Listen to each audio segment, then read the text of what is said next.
My girlfriend said, "You're replaceable, don't forget it," in front of her friends. Everyone laughed. I stood up, paid my bill, and walked away.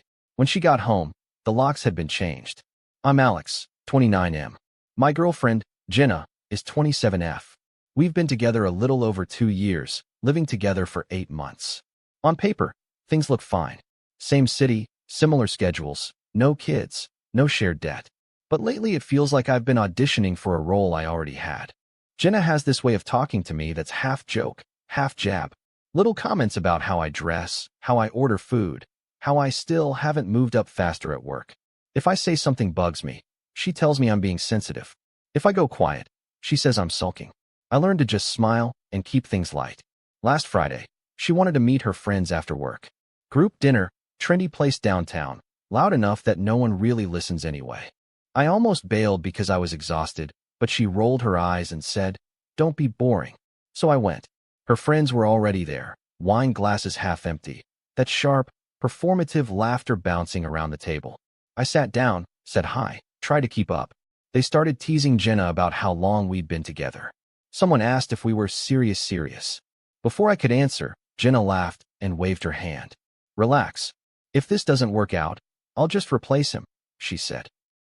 There was a beat of silence. Then everyone laughed. I smiled. I even chuckled a little. That's what I always do. But something in my chest went very, very quiet. I stayed quiet after that. Not in a dramatic way. I just checked out. Jenna didn't notice. Or maybe she did and didn't care. Her friend Marissa raised her glass and said something like, "I mean, she's not wrong." And Jenna grinned like she'd won a point. I took a sip of my beer and tasted absolutely nothing. It was weird how fast the moment passed for everyone else. New topic. New joke. Another round of laughter. Like I hadn't just been reduced to a placeholder with a pulse. I told myself it was just her humor. That's what she always says. You know how we joke. Except the jokes always seem to land on me. Dinner dragged. Jenna barely spoke to me after that, unless it was to correct something I said or interrupt me mid-sentence. At one point I mentioned a project I'd been working on at my job, and she cut in with, "He's been doing the same thing forever," like she was apologizing to the table for me. I nodded along. Again, when the server came back to clear plates, Jenna didn't even look at the bill. She slid it toward me without thinking. Muscle memory. I paid. No argument. No sigh.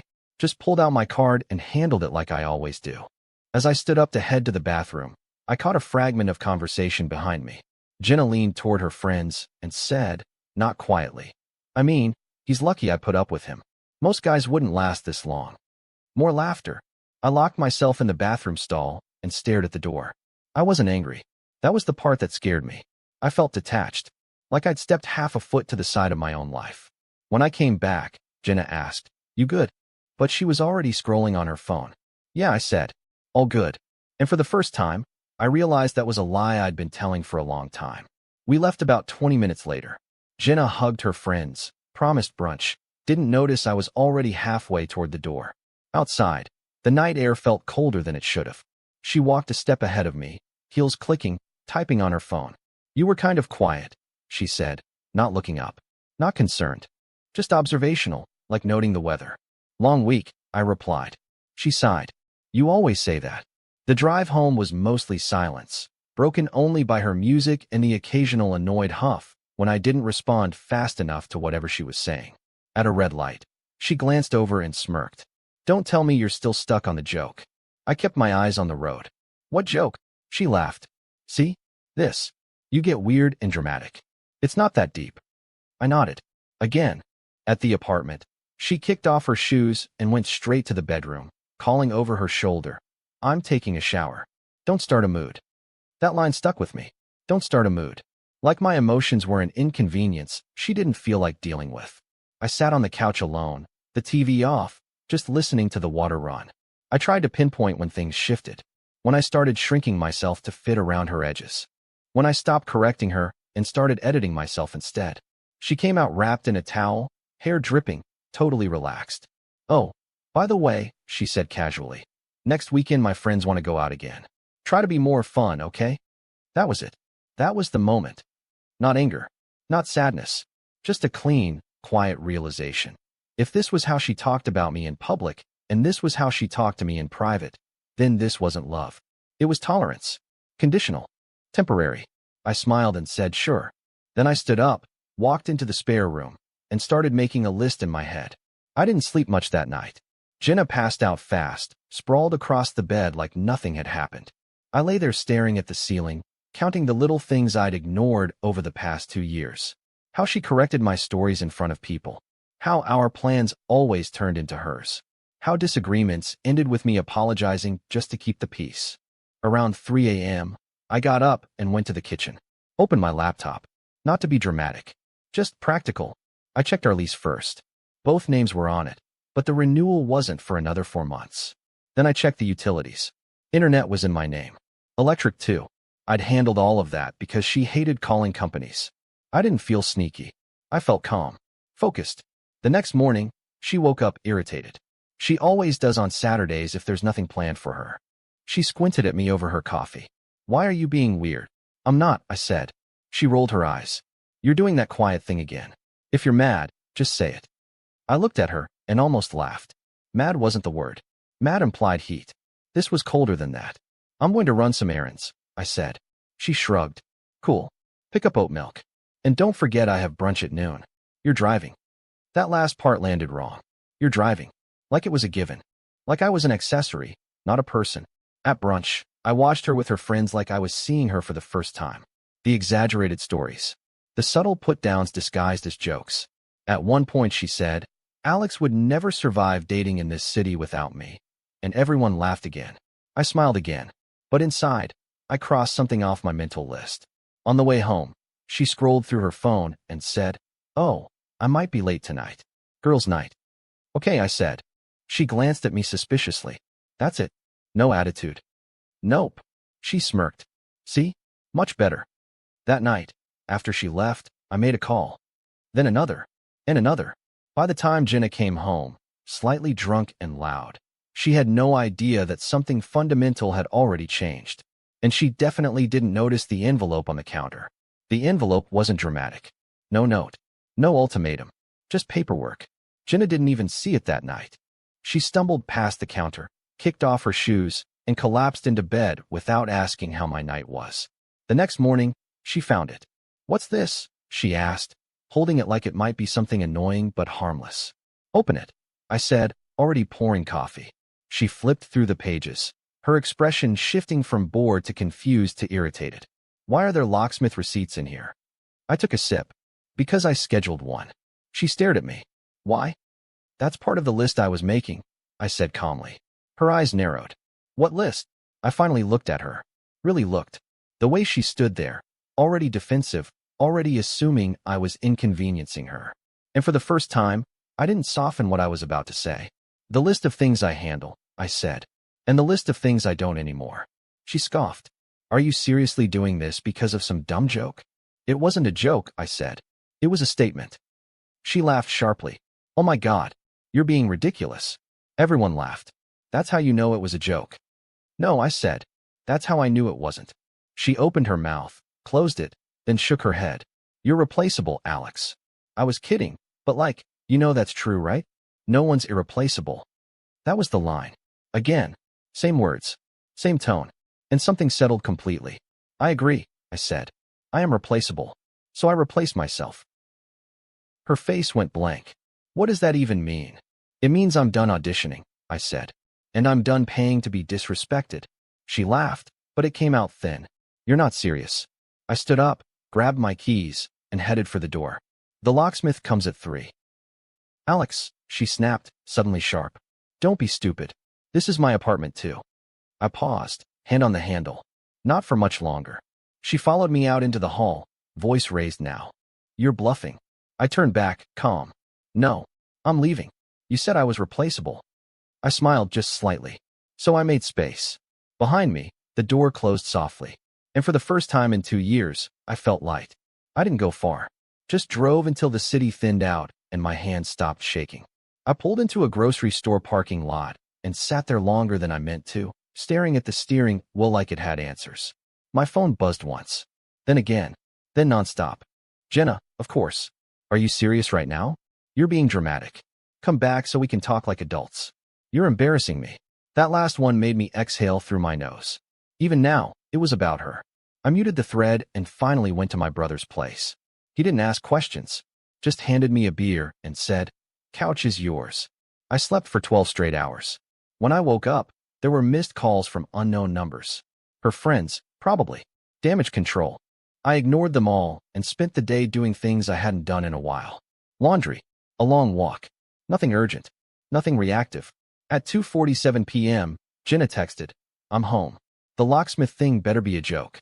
At 3:06, I got a confirmation email. At 3:18, my phone rang. Her name lit up the screen. I didn't answer. At 3:41, the messages shifted tone. "Alex, please. We can talk." I didn't mean it like that. By 4:02, it was rage again. "You can't lock me out of my own place. This is illegal. I swear to God if you don't come back." At 4:15, my brother looked over from the kitchen and said, "You okay?" "Yeah," I said. And this time, it was true. At 4:23, there was one last message. "I was joking. Everyone jokes. You're really throwing everything away over this." I stared at that one for a long time. Then I typed back, slowly, carefully, "No, I'm finally keeping myself." I put the phone face down and didn't check it again. Because somewhere between that restaurant laugh and the sound of a lock clicking into place, I stopped being replaceable. And she hadn't realized it yet. But she was the one being left behind. I thought that would be the end of it. Clean break. Quiet fade out. I underestimated how much Jenna hated losing control. That night, my brother showed me his phone. You might want to see this." One of Jenna's friends had posted a vague Instagram story. Black screen. White text. "When you give everything to a man, and he still abandons you the second things get hard." Another one followed 5 minutes later. "Men love to say they want honesty until they hear it." I felt that familiar pull to explain myself, to clarify, to defend my side. Then I realized something. The people who mattered already knew who I was. And the people who believed her without asking, they were never on my side to begin with. The next morning, I went back to the apartment. Well, outside it. I needed a few things. Clothes. My work laptop. Personal stuff. I texted her to let her know I'd be there with my brother. She replied immediately, "You don't need backup. I'm not a psycho." I didn't respond. When we got there, the hallway smelled like fresh paint and someone's burnt toast. Normal life. Jenna opened the door and froze when she saw my brother behind me. Her eyes flicked to the lock. "New. Shiny. You really did it," she said quietly. "Yeah," I said. Her voice dropped into something softer. "You humiliated me, Alex. My friends think you're unstable." I almost laughed at the irony. "I didn't humiliate you," I said. "You did that yourself." Repeatedly. I just stopped covering for it. She crossed her arms. "So what? You're some kind of victim now." "No," I said, stepping past her. "I'm just done." Inside, the place already felt different. Like it wasn't mine anymore. Like I'd outgrown it. I grabbed what I needed while she hovered nearby, alternating between silence and sharp comments. "You know," she said, "most guys would kill to be with me." I paused, turned to her, and met her eyes. "Then you won't have any trouble replacing me." For the first time, she didn't have a comeback. And in that silence, I realized something else too. I wasn't walking away angry. I was walking away free. The fallout didn't hit all at once. It came in waves. 2 days after I grabbed my things, Jenna emailed me. Not texted. Emailed. Long subject line. Longer message. It started calm, almost professional. She said she'd been reflecting and wanted to own her part. That she never meant to hurt me. That I'd taken things the wrong way. Halfway through, the tone shifted. She said I'd blindsided her. That I'd acted emotionally unstable. That normal couples tease each other, and I'd overreacted in a way that scared her. She ended it by saying she hoped I'd get help before my next relationship. I closed the email without replying. What surprised me was how quiet everything else felt. No knot in my stomach. No urge to argue. Just space. I realized how much energy I'd spent managing her moods, anticipating her reactions, softening myself so she wouldn't snap. Without that constant tension, my days stretched out in a way I wasn't used to. A week later, I ran into one of her friends at the gym. She looked awkward, like she didn't know which version of me she was supposed to react to. "So what happened?" she asked. I shrugged. She said I was replaceable. I believed her. The friend blinked. "She said that? In front of all of you," I said. Her face flushed. "I thought you guys were joking." I nodded. So did she. That conversation stayed with me. Not because it made me feel validated, but because it confirmed something important. People laugh along with cruelty all the time. Silence makes it look harmless. Jenna tried one last angle a few days later. She sent a text late at night. I miss you. It feels empty here. I stared at it for a long moment. Then I typed back the truth. It felt empty when I was there too. No reply after that. I blocked her number the next morning. Not out of anger. Out of clarity. Because the hardest part wasn't leaving. It was accepting how long I'd stayed after realizing I didn't matter to her the way I should have. A month passed.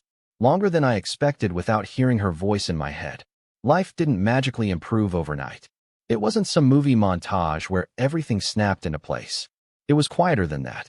Slower. But steady. I moved into a smaller place closer to work. Nothing fancy. Clean. Mine.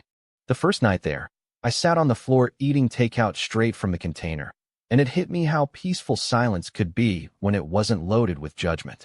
Every now and then, I catch myself reaching for my phone to tell Jenna something dumb. A weird thing I saw on the street. A story from work. Muscle memory. Each time, the impulse faded faster. Then, about 6 weeks in, I ran into her by accident. Same grocery store parking lot. I was loading bags into my trunk when I heard my name. I turned, and there she was. Hair done. Outfit sharp. Smile practiced. Wow, she said, looking me up and down. You look good. Thanks, I said. There was an awkward pause. She shifted her weight. I heard you moved. Yeah. She nodded like she already knew. I'm seeing someone. I didn't react fast enough, and she caught it. Her eyes flickered with something like satisfaction. Yeah, she added. He's really confident. Knows his worth. I smiled genuinely. That's good. She frowned. That's it. That's it. She stared at me like she was waiting for something. Jealousy. Anger. Regret. When it didn't come, her posture sagged just a little. You know, she said, softer now. I didn't think you'd actually leave. I believed her. I know, I said. There was nothing left to say after that.